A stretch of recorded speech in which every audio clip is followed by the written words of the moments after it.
Isyamsi, yaitu sejak terbitnya fajar sampai terbitnya matahari. Karena dari timer kita tuluk, itu yaitu mau duha sudah, matahari sudah muncul. Lalu mungkin 5 menit lagi kita kalau yang duduk di masjid mulai subuh itu ada istilahnya syuruk, sholat syuruk. Habis itu nantinya adalah sholat duha. Nabi mengatakan waktu sholat subuh min tulu'il fajr malam tatlu'is syams. Waktu subuh itu sejak terbitnya fajar selama belum terbitnya matahari. Itulah 5 waktu yang sesuai dengan firman Allah, inna sholata kanat 'alal mu'minina kitaban mawquta. Sholat ini kewajiban atas orang mukmin yang waktunya itu sudah ditentukan. Tentang hukumnya orang yang meninggalkan sholat, kalau dia itu juhud, itu sepakat semua ulama kafir, keluar dari milah Islam. Tapi kalau itu tahawun, ya ini meremehkan atau yaitu malas-malas sholat, ini ada 2 pendapat. Kalau Ibnu Utsaimin menyatakan kafir. Kalau yang lainnya jumhur mengatakan enggak. Mereka enggak kafir, mereka di bawah firman Allah, innallaha la yaghfiru ayyushraka bihi wa yaghfiru ma dzuna dzalika liman yasha. Allah itu tidak mengampuni orang yang musyrik saja, dan Allah mengampuni selain itu atau ada pada kehendak Allah. Dan juga ada hadis Nabi yang menyatakan bahwa nantinya Islam ini diangkat, bahkan Al-Quran diangkat semua tulisannya enggak ada. Sehingga orang-orang yang kita dapat itu hanya la ilaha illallah. Ditanya apa maknanya, enggak tahu. Lalu ada sila itu tanya kepada Hudzaifah, berarti tidak manfaat itu la ilaha illallah. Sampai 3 kali Hudzaifah itu melengos. Akhirnya ketiganya dia mengatakan manfaat. Dia tetap masuk surga hanya dengan la ilaha illallah itu. Nah, dengan dasar-dasar itu maka jumhur mengatakan mereka itu tetap akhirnya adalah masuk di surga. Hadirin, lalu sekarang mahya sholatul wusta. Sering menjadi pertanyaan itu. Apa sholat wusta itu? Wa ja'alnakum ummatan wasata. Dan kami jadikan kamu itu umat wasata, itu tengah dan juga yang terbaik. Jadi umat wasata, umat Islam ini umat terbaik. Lalu di sini apa sholatul wusta itu? Sholat yang sangat terbaik. Apakah sholat subuh ataukah sholat asar atau yang mana? Sebab semua sholat itu tuh baik sebetulnya. Cuman ada istilah sholat wusta. Hafidhu ala sholawati wa sholatil wusta wa qumu lillahi qanitin. Jagalah atas kalian itu 5 waktu sholawat itu, semua sholat jaga. Terutama wa sholatul wusta, dan sholat wusta itu wa qumu lillahi qanitin, dan berdirilah atas Allah itu dengan qanitin. Nah, ini satu adalah masalah wusta. Wusta memang ahadits tentang sholat wusta itu banyak, pendapat-pendapat ulama itu banyak. Cuman mesti ada salah satu yang lebih kuat. Juga begitu qanitin. Qanitin ini banyak dipakai dasar untuk qunut subuh sama orang-orang. Cuman Al-Imam Ibnu Katsir mengatakan qanitin ini artinya itu ada 40 makna. Qanitin itu bisa berdiri, bisa taat, bisa doa, bisa memang kunut itu, bisa khusyuk, macam-macam artinya. Yang dimaksud di sini disuruh kita hukum lillahi qanitin, yakni tegaklah kalian itu karena Allah dengan ikhlas taat kepada Allah. Yang dimaksud itu bukan masalah kunut subuh atau kunut nazilah dan lain-lainnya. Memang qanitin itu adalah juga artinya orang yang kunut itu. Maka dasar apakah salat wusta itu? An Ali radhiyallahu anhu qala Rasulullah sallallahu alaihi wasallam yaumal ahzab. Riwayat dari Sayyidina Ali bin Abi Thalib, Rasulullah SAW itu pernah mengatakan di waktu peperangan Ahzab. Perang Ahzab itu adalah perang yang ketiga. Yang pertama adalah perang yang besar dengan Quraisy, itu adalah perang Badar. Lalu yang kedua adalah perang Uhud, pembalasan Quraisy itu. Lalu yang ketiga perang Khandaq atau perang Ahzab ini. Dikatakan Khandaq karena Rasulullah itu menggali parit atas anjuran dari Salman Al-Farisi. Dikatakan Al-Ahzab karena orang-orang Yahudi itu mencari atau mereka itu mendatangkan orang-orang dari Mekah dan dari Rom-Rom, dari Najd, dari Bani Tamim. Ini datangkan semua untuk mengeroyok kaum muslimin. Sehingga Rasulullah bertahan di Madinah dengan menggali Khandaq itu. Nah, di saat perang itulah dan kondisi yang sangat kepepet, syaghaluna anis salatil wusta, salatil asr. Rasulullah menyatakan mereka itu mensibukkan kami dari salat wusta, yaitu salat asar. Pada waktu itu orang-orang musyrikin waktu di badal asar mencoba untuk kuda mereka itu supaya bisa melompati Khandaq itu. Tapi kaum muslimin sudah tanggap di situ. Di dalam Khandaq sudah ada tentaranya kaum muslimin, di tepinya juga begitu. Begitu kuda itu loncat, tidak sampai jatuh ke dalam, langsung dipenggal itu, dibunuh di situ. Nah, ini percobaan itu tidak henti sampai maghrib sudah masuk dan hampir masuk isya. Maka tatkala itu Rasulullah itu mengatakan saghaluna ani salatul wusta, ani salatil asar. Mala Allah buyutahum wa kuburahum nara. Ya Allah, maksudnya mereka ini menyibukkan kami dari sholat wusta, yaitu sholat asar yang tertunda sampai menjelang isya itu. Karena perang waktu itu hadirin nggak ada lampu semacam sekarang ya. Jadi kalau sudah badal maghrib gelap ini sudah dihentikan, besoknya lagi nanti perang karena kelihatan sudah. Nah, ini juga begitu, mereka itu mulai siang perang, mencoba meloncat, mencoba ini gak bisa sampai Rasulullah disibukkan sampai badal asar, sampai maghrib itu. Sehingga Rasulullah sampai mengatakan, ya Allah mereka itu menyibukkan kami dari sholat asar, yaitu sholat wusta. Mala Allahu buyutahum, Allah memenuhi rumah mereka itu, atau doa Nabi, semoga Allah memenuhi rumah-rumah mereka dan kuburan mereka itu dengan api. Maka dengan dalil ini hadisnya sahih. Nah, ini ulama banyak mengatakan sholatul wusta itu adalah sholat asar. Cuman tetap hadirin tidak nutup kemungkinan ada yang mengatakan itu sholat maghrib. Ada yang mengatakan sholat subuh, bahkan kuat juga dasar bahwa sholatul wusta itu adalah sholat subuh. Walhasil semua 5 waktu itu adalah sholat yang penting bagi kita, karena itu nikmat besar yang sampai-sampai Allah itu memanggil nabinya ke atasnya Sidratil Muntaha, yaitu ke Mustawah, dan bertemu dengan Allah. Sedangkan syariat lainnya itu diturunkan melalui Jibril. Kalau ini enggak, Nabi bertemu dengan Allah.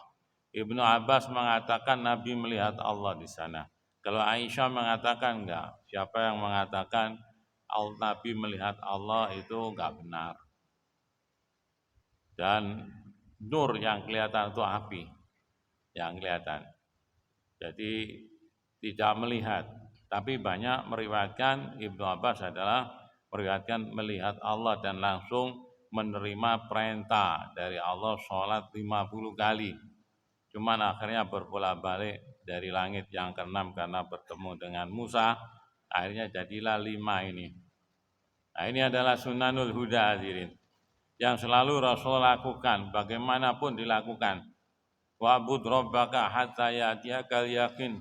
Allah menyatakan tetap sembahlah Allah sampai datang kepada kalian yakin. Apa yakin itu? Al-maut.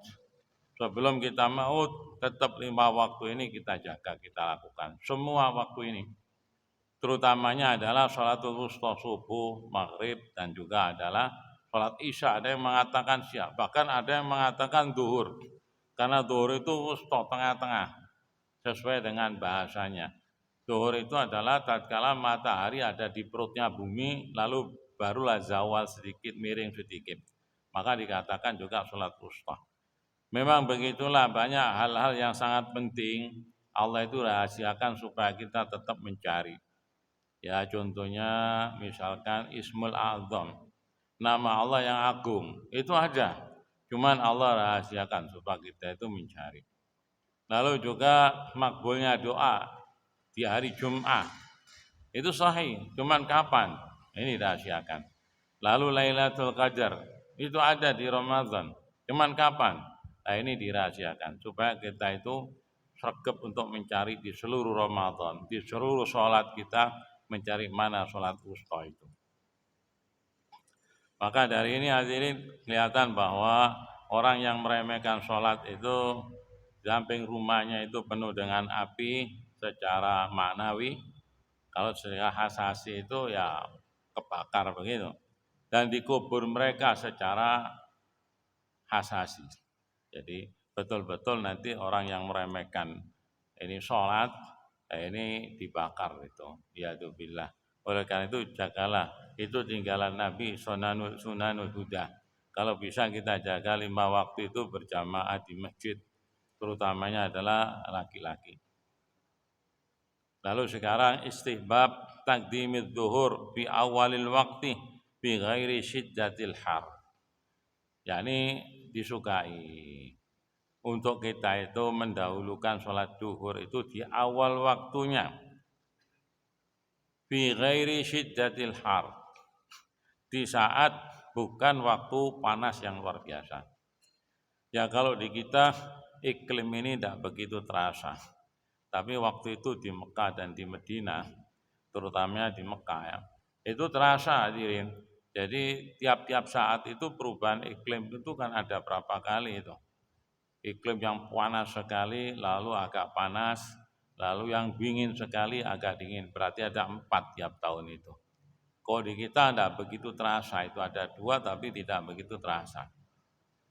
Di Makkah itu kalau sudah musim panas yang top, subuhnya itu hampir jam 3 lebih sedikit subuhnya itu.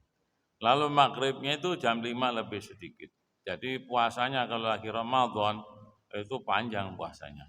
Sebaliknya kalau lagi musim dingin yang dingin, subuhnya itu mungkin jam 6 di situ. Jadi lebih pendek nantinya puasanya itu.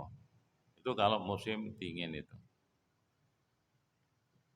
Hadirin, lalu di sini disukai sunnah kita itu mendahulukan sholat zuhur apabila bukan di musim yang panas sekali, di awal waktunya. Kan tadi waktunya zuhur itu tatkala zawalnya matahari, miringnya dikit dari udelnya langit. Kalau matahari ada di udelnya langit, bayang-bayang itu tidak keluar. Kalau zawal, keluarlah bayang-bayang itu ke arah timur sedikit. Sampai bayang-bayang itu sama tingginya. Itu waktunya zuhur. Kalau sudah sama tingginya, hilang waktu zuhur.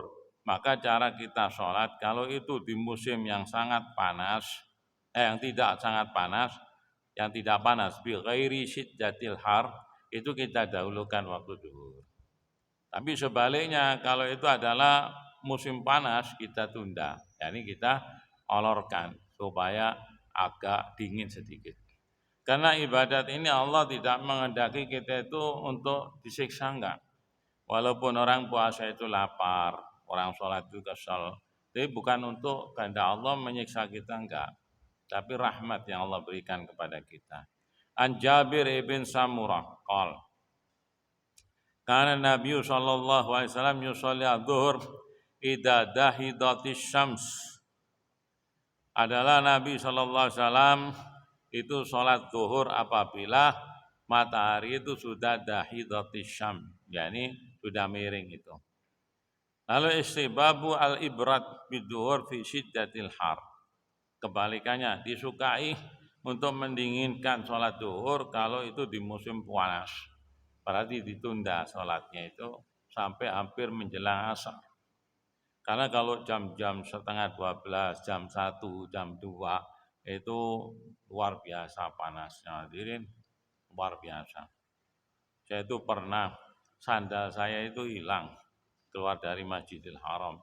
Ya nggak berani ngambil sandalnya orang, nyoba jalan tanpa sandal, masya Allah, ginjal-ginjal seperti ngicak api gitu, tepat musim panas itu. Jadi aspalnya itu panas betul itu. Makanya lebih baik Anda kalau ke sana itu ya dibungkus sandal dibawa. Bawa sandal nggak apa-apa. Kalau diletakkan harus tahu nomor nomor anunya itu, apa kotaknya itu.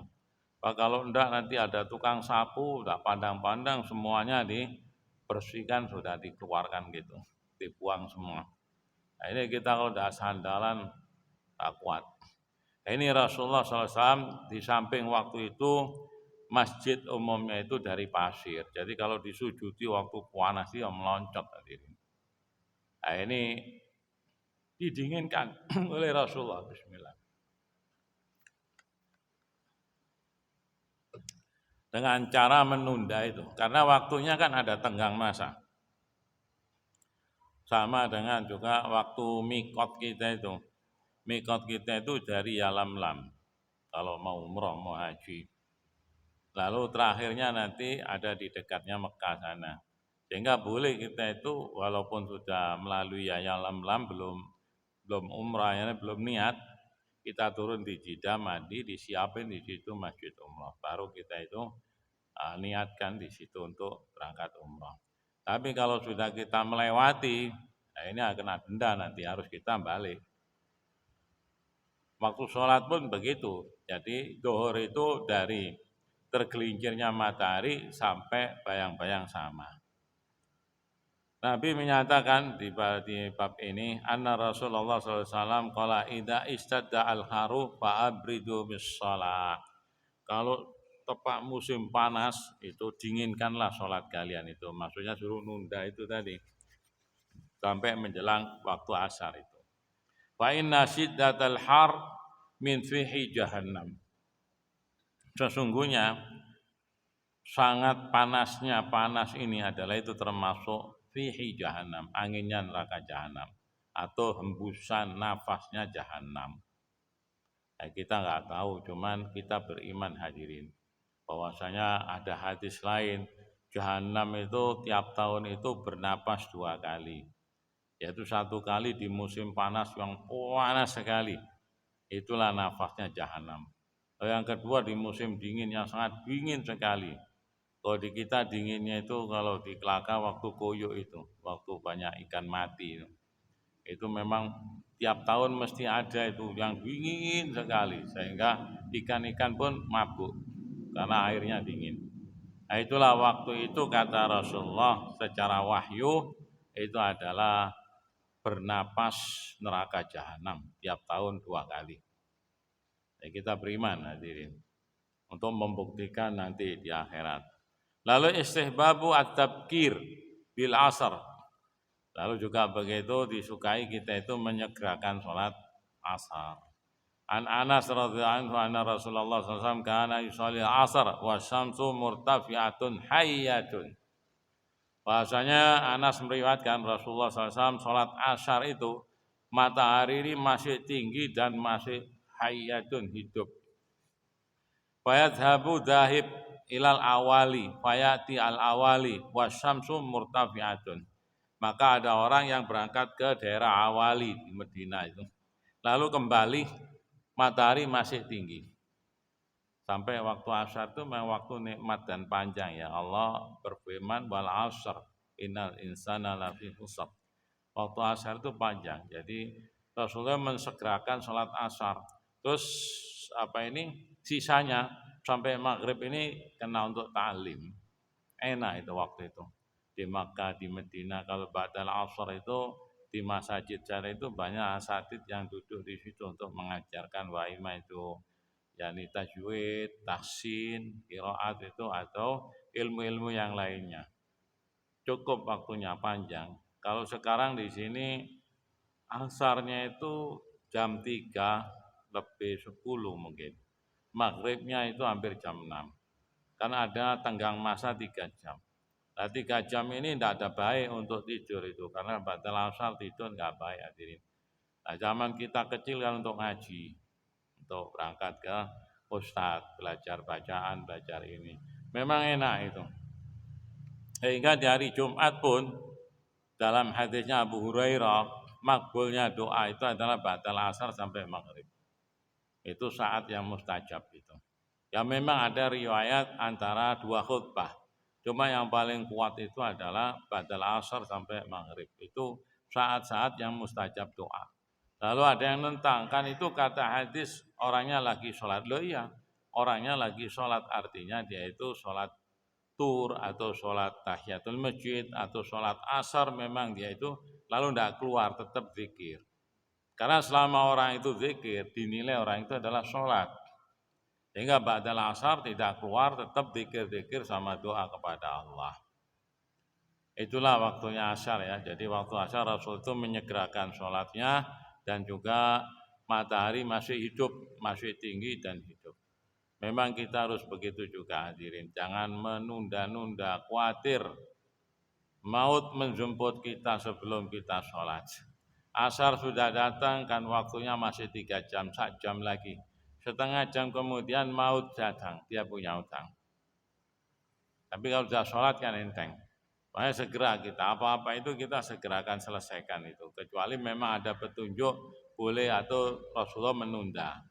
Ismu manfaatathu sholatul asr. Begitu besarnya sholat asar ya. Sampai dikatakan tadi itu yang kuat adalah sholatul wusta asar. Sesuai dengan hadisnya Sayyidina Ali. Nah sekarang dosa bagi orang yang terlepas dari sholat asar. Itu dosanya besar tuh.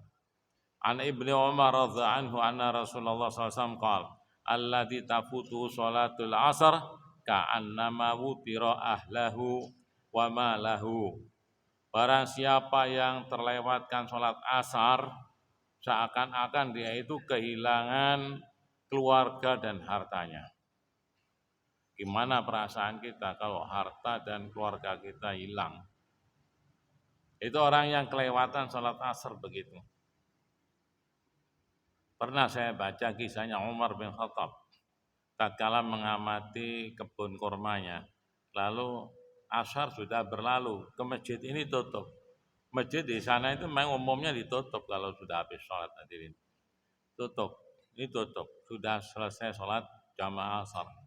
Maka Umar berjanji untuk dirinya kebunnya disedekahkan supaya tidak mengganggu dirinya. Juga begitu kisahnya Nabiullah Sulaiman bin Daud tatkala mengamati kuda-kudanya Sofinatul Jihad, lalu asar terlepaskan, suruh kembalikan kuda itu disembelih dan disedekahkan semua supaya tidak terulang lagi untuk mengganggu sholat kita. Memang hendaklah sholat kita itu jangan terganggu. Bahkan juga Rasulullah SAW itu sholat di rumahnya Aisyah itu ada tabir yang ada gambarnya. Langsung diturunkan sama Rasulullah, ini melalaikan saya dalam sholat ini, hilangkan saja. Ya, oleh karena itu hadirin, kalau kita sholat ke masjid, jangan sampai pakai baju yang ada gambar-gambarnya di belakangnya ya. Kalau sampai terpaksa, ambillah sop yang terbelakang. Karena kalau ada di sop depan atau nomor 2, nomor 3 belakangnya masih ada, nanti jadi bacaan bagi orang di belakangnya, dari renungan. Apalagi ada gambar-gambar yang menarik. Kembali ke ini, walhasil orang yang terlepas daripada sholat asar, seakan-akan dia itu kehilangan keluarganya dan hartanya. Wa an Buraidah radhiyallahu anhu anna Nabiy sallallahu alaihi wasallam qala man taraka sholatal asr faqad habita amaluhu. Rasulullah bersabda, barang siapa yang meninggalkan sholat asar, yakni dengan sengaja ya, maka amalannya itu gugur. Ya'udzubillah. Memang wa ma khalaqul jinna wal insa illa liya'budun. Aku tidak ciptakan jin dan manusia melainkan untuk nyembah Allah ikhlas. Oleh karena itu jangan diremehkan. Ini bukti daripada iman kita. Karena iman itu tasdik di dalam hati. Lalu diucapkan dan dilakukan dengan jawarih. Ismu man akharaha ilal isfirar. Juga dosa bagi orang yang mengundurkan sholat asar itu sampai menguning. Menguning itu kan mau masuknya matahari, sudah mau tenggelam. Jadi kelihatan di ufuk sebelah barat itu kuning di situ. An Anas radhiyallahu anhu qala sami'tu Rasulullah sallallahu alaihi wasallam yaqul tilka salatul munafiq. Salat yang diundur-undur terutama asar itu tadi yang sampai menguning itu adalah salatnya orang munafik. Orang munafik di zaman Rasulullah itu ada 13 yang dinas oleh Allah melalui lisan nabinya. Tidak ada orang yang diberitahu oleh Rasulullah. Karena itu amalan batin hadirin. Cuma 13 itu di nama itu disebutkan oleh Rasulullah khusus ke Hudzaifah. Termasuk Abdullah bin Ubay itu. Jadi 12 yang lainnya. Untuk kita tidak boleh menuduh siapapun munafik. Zaman Rasulullah aja tidak ada yang tahu mana yang munafik. Selama orang itu la ilaha illallah, kelihatan sholat, kelihatan ini, itu adalah saudara kita. Jadi kita jangan menuduh. Juga kita tidak bersih juga kita. Bisa juga kita banyak nifaknya masih. Cuman ada dari Rasulullah itu tanda nifak atau kemunafikan secara fi'li wa qauli. Kalau omong bohong, kalau diamanati mengingkari, kalau berjanji dia itu tidak mau menepati, kalau membalas dia itu lebih parah. Nah ini ada 4 atau 3, kalau kumpul di seorang itu orang itu munafik. Tapi masih munafik fi'li bukan i'tiqadi. Yang saya sebut tadi ada 13 itu i'tiqadi itu. I'tiqadi. Nah, kita tidak boleh nunjuk siapapun itu bahwa dia munafik. Selama dia itu masih sholat, walaupun perbuatannya berzina dan sebagainya.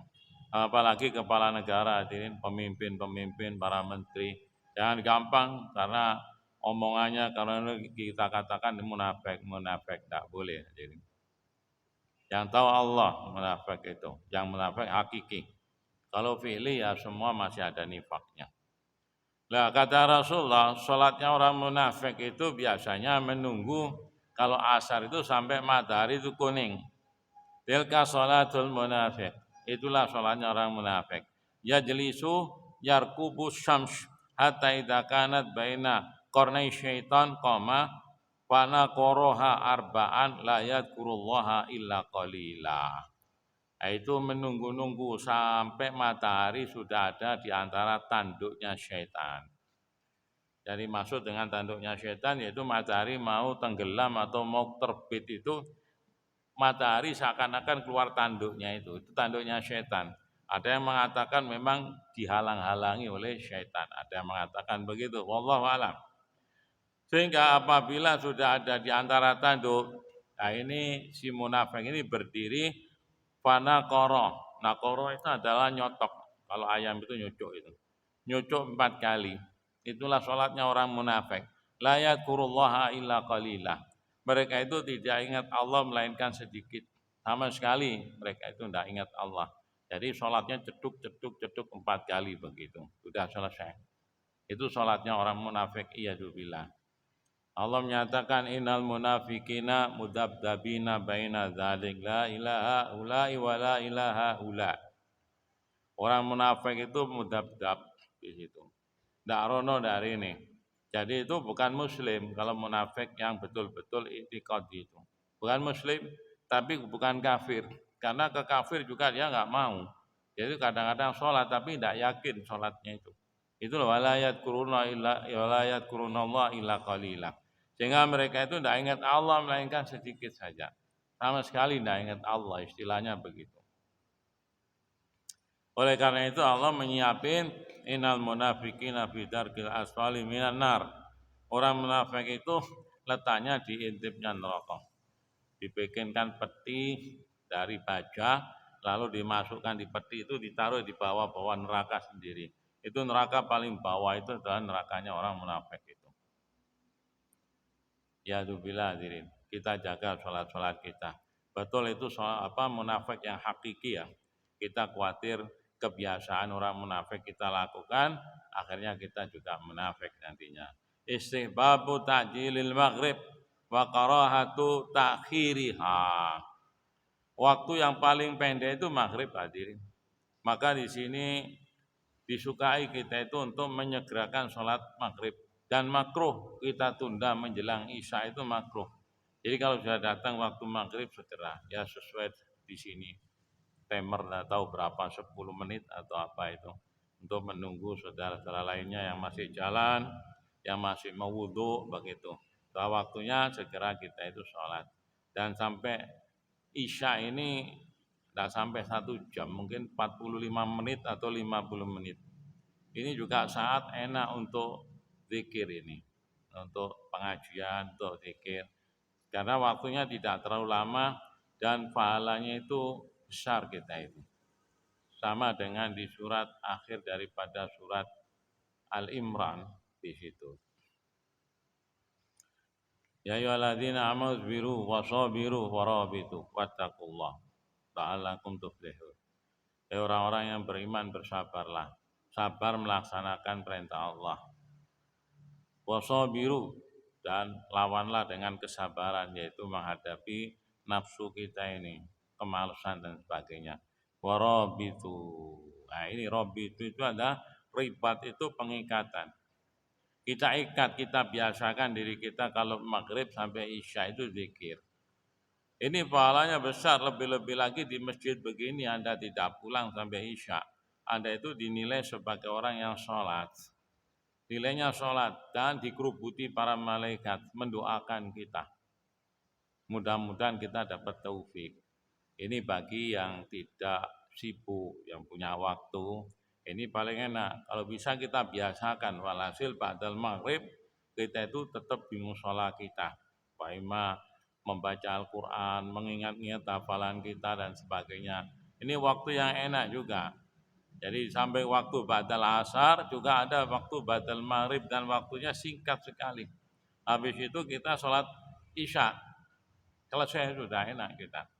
Nah, ini jadi kita disuruh maghrib itu menyegerakan dan makruh untuk kita mengundur maghrib. An Uqbah bin Amir radhiyallahu anhu anna Nabi sallallahu alaihi wasallam qala. Riwayat daripada Uqbah bin Amir bahwa Nabi sallallahu alaihi wasallam bersabda, "La tajalu ummati bi khairin aw 'alal fitrah ma lam yuakhiru al-maghrib hatta tastabika an-nujum." Selalulah umatku ini, kata Nabi, itu dalam kebaikan. Aw 'alal fitrah, atau mereka itu tetap dalam fitrah. Ada juga hadirin kalau kita itu menyegerakan berbuka puasa Ramadan ataupun puasa Senin Kemis, puasa Ayyamul Bid dan lain-lainnya. Ini kalau sudah datang waktunya takjil atau waktunya buka, kita segera berbuka. Maksudnya berbuka segera itu waima neguk air setegukan, makan kurma satu, begitu. Kalau soal makannya terserah. Nanti habis sholat maghrib atau habis sholat isya Anda penuhi perut Anda, itu urusan Anda. Tapi yang penting takjil itu segera. Nah, selama kita itu begitu maka kita dalam kebaikan. Nah, sholat maghrib juga begitu. Selama kita itu mengutamakan menyegerakan sholat maghrib, maka orang itu tetap dalam umat ini dalam kebaikan dan dalam fitrah. Ada hadis kullu mauludin yuladu alal fitrah. Tiap bayi itu dilahirkan dalam fitrah bersih. Jadi kita bersih karena dosa-dosa kita mulai subuh ya sampai maghrib dihapus oleh Allah karena kita segera sholat maghrib itu. Jadi sudah hilang fitrah. Kalau orang fitrah mati langsung masuk surga hadirin. Malam akhirul maghrib, selama umat ini tidak mengundur-undur waktu maghrib, hatta tastabika nujum. Sabaka itu adalah seperti jaring itu, tastabika itu tangan yang kita ginikan itu tastabika. Nah, ini sampai bintang-bintang itu tastabika kelihatan itu. Itu kalau mengundur maghrib jangan sampai. Wa an Salama ibn al-Aqwa radhiyallahu anhu anna Rasulullah sallallahu alaihi wasallam kana yusallil maghrib idza gharabatis syams wa tawarat bil hijab. Adalah Rasulullah sallallahu alaihi wasallam itu salat maghrib apabila matahari tenggelam wa tawarat, dan telah menutup hijab, yakni mulai gelap ini. Dan maghrib begitu hadirin, menguning mulai gelap. Itulah waktu sholatnya Rasulullah SAW. Ya, yang seperti kita lakukan ini sudah. Jadi apa yang kita lakukan 5 waktu di masjid ini sudah tepat semua. Ada timernya, ada jadwalnya, dan insya Allah tepat semua. Yang menjadi masalah kan katanya, tapi tidak ada penyelesaiannya. Subuh itu masih terlalu pagi apa 20 menit, tapi nggak ada penyelesaiannya. Jadi kita tetap ya yang kita lakukan itu. Lalu istihbab takhiril isya malam takun masyaqqah. Kalau maghrib itu disegerakan, kalau isya itu boleh diakhirkan selama tidak menyulitkan. Di awal-awal zaman Nabi di Madinah itu sholat isya itu jam, ya dulu tidak ada jam ya, menjelang jam 12 itu. Sehingga banyak sahabat dari maghrib nunggu isya di masjid. Ya tidak ramai semacam sekarang hadirin, tidak ada lampu, nggak ada ini, jadi mau pulang pakai ublik begitu, pakai oncor, sudah diam di masjid. Jadi sampai ada yang sudah ngorok di masjid, tertidur itu. Itu Rasulullah baru sholat isya di situ. Makanya hukum apakah orang yang tidur itu membatalkan puasa, membatalkan wudhunya atau enggak, itu kan ada masalah itu. Jadi aslinya tidak, cuman mudhonna saja. Mudhonna itu sangkaan saja, karena orang yang tidur nyenyak itu duburnya itu terbuka, dikhawatirkan dia itu keluar angin tidak terasa di situ.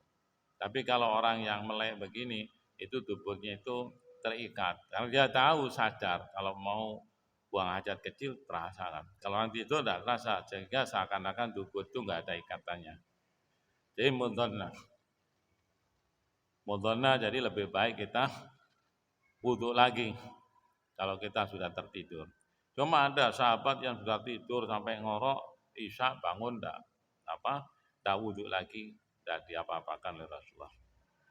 Kembali ini yaitu disunahkan kita itu mengakhirkan isya apabila tidak ada masyaqqah. Kalau zaman sekarang jangan sudah, masyaqqah sudah. Dan selesai kita itu karena banyak urusan di rumah, ada televisi, ada anak, ada ini, ada macam-macam, nantinya tambah tidak sholat kalau diundur itu. Jadi sudah datang waktu isya ya kita sholat sudah. Wa ana Aisyah radhiyallahu anha qalat a'taman Nabi SAW data laila hatta daba amatul lail. Kata Aisyah, Rasulullah SAW itu a'tama, yakni sholat isya itu sampai malam sekali. Sampai sudah malamnya ini semuanya habis. Wa hatta nama ahlul masjid, ini sampai orang-orang yang di masjid itu sudah tidur. Tsumma kharaja fa kemudian keluar sholat. Karena Rasulullah itu rumahnya gandeng sama masjid hadirin. Jadi Rasulullah itu nunggunya di rumah. Tapi sahabat-sahabat nunggu di masjid sampai tertidur baru Rasulullah keluar lalu sholat isya. Faqala innahu la waqtuha laula an asyqa ala ummati. Sesungguhnya inilah waktunya isya itu kalau seandainya itu tidak menyulitkan kepada umatku. Tapi alhamdulillah hadirin, kita itu diringankan sehingga isya segera kita selesaikan. Bahkan boleh kita itu habis isya itu sholat witir. Karena ada pesan Rasulullah kepada Abu Hurairah, jangan tidur loh kamu sebelum kamu witir. Karena umumnya Abu Hurairah itu kalau habis isya merenungi apa yang didapat dari Rasulullah. Sehingga beliau itu banyak hafalannya. Jadi apa hari ini yang saya dapat dari sabda Rasulullah itu di mana tadi, gimana omongannya, ditirukan itu habis isya itu ditartil lagi oleh Abu Hurairah itu. Maka Nabi pesan jangan tidur kamu itu sebelum witir. Khawatir nantinya tidak bangun, terlalu malam dia itu tidurnya. Apalagi kita lebih afdal witir itu di akhir malam. Ij'alu akhir sholatikum al-witr. Jadikanlah akhir sholat kalian itu adalah witir. Cuma kalau kita profesi seperti Abu Hurairah, habis isya kita baca kitab di rumah masih, jadi lebih baik kita witir dulu. Karena orang habis witir itu boleh sholat tahajud masih, cuma lebih afdal tahajud dulu baru witir, dan tidak boleh witir 2 kali dalam semalam. Nah, kalau kita habis isya masih ada kitab yang kita baca. Kalau kita sudah senang dengan kitab hadirin, itu sampai tengah malam kita tidak ngantuk nantinya, kita baca-baca. Kitab itu buahnya hadirin. Kalau kita mau ngaji beneran itu, waduh, tak tutup rasanya apa itu, ini umur kita. Ya pernah nyoba masuk di Maktabah Al-Haramain itu yang di Mekah ya. Dulu ada di depannya Bab Abdul Aziz dulu. Nyoba masuk saya, Masya Allah besar dan yang duduk di situ dikasih makan itu. Dijamin makannya itu, kasih bangku, makan, tempatnya enak gitu, ngambil kitab tidak boleh bawa pulang. Saya melihat kepingin tahu At-Tabari saya, tafsir Tabari. Nah, itu 30 jilid, satu jilidnya kurang besar ini. Saya mikir, saya baca ini satu jilid aja kalau 2 tahun, berarti 30 kali 2 tahun, kan 60 tahun habis umur ini. Kalau sekedar baca ya nggak manfaat hadirin. Baca itu harus dipunya, difahami gitu. Itu barulah meresap. Ya kalau hanya kepingin saja ya baca cepat-cepatan begitu. Ini kita baca cepat karena ini umum sudah sholat 5 waktu. Bahwasanya Rasulullah menyatakan waktu Isya itu itulah seandainya tidak menyusahkan kepada umatku. Terakhir untuk malam hari ini. Karahatun naum qablaha wal hadis ba'daha li ghairi maslahah. Makruh hadirin tidak disukai kita itu tidur sebelum sholat Isya. Dan juga makruh kita itu omong-omongan setelah sholat Isya kecuali ada maslahnya, yaitu dakwah kita. Kalau nggak ada masalahnya itu lebih baik kita itu nggak omong-omong duniawi. Cuma kita sekarang sudah masa ya ini fitnah ya. Ada HP, ada televisi, ada ini. Habis sholat Isya kadang-kadang nongkrong di ya di TV di ini sampai malam kita itu. Makruh sebetulnya itu. Jangan sampai kita begadang. Waktu itu mahal. Jadi lebih baik habis Isya sudah selesai habis makan ini memang sudah turun makanan tidur aja. Nanti upayakan jam 2 bangun. Nanti waktu enak itu. Apalagi sudah tua-tua hadirin. Jadi waktu ini mahal. Sisa waktu kita itu kita gunakan semaksimal mungkin untuk ibadah. An Abi Barzah radhiyallahu anhu Rasulullah SAW kana yakrahu naum qabla al-isya. Bahwa Rasulullah itu tidak suka tidur sebelum salat Isya. Wal hadis ba'daha dan omong-omongan sesudah Isya, yaitu maksudnya omong-omongan yang tak manfaat. Kalau masalah kita pengajian walaupun sampai jam 12 monggo kalau kuat. Tapi biasanya yang sampai jam 12 itu terbangan, tahlilan itu. Yang ngaji betul ngantuk kalau sudah. Wa ana Anas radhiyallahu anhu qala nadharna Nabiy sallallahu alaihi wasallam dzatal lail hatta kana satrul laili yablughu. Bahwasanya kami menunggu Nabi suatu ketika di waktu malam itu sampai separuh malam. Wajah fa shallalana tsumma khatabana faqal. Lalu Nabi setelah separuh malam datang dan berkhutbah kepada kami. Salat lalu khutbah. Ala inna nasa qad shallu tsumma raqadu. Ketahuilah banyak orang yang sudah salat lalu tidur. Wa innakum lam tajalu fi sholatin man tadortumus sholat. Dan kalian tetap dalam sholat selama kalian tuh menunggu sholat. Jadi orang-orang yang di masjid tadi yang tidak tidur, walaupun tidur-tiduran, tapi belum sholat karena menunggu sholat, berarti dia itu dalam sholat. Nah, kita alhamdulillah maghrib ini sampai isya sekarang ini kita itu dalam sholat hadirin. Karena kita menunggu sholat ini. Alhamdulillah. Allahumma firlana wa liwalidina wa sairul muslimin wa surna wal muslimina fi kulli makan. Wassalamualaikum warahmatullahi wabarakatuh.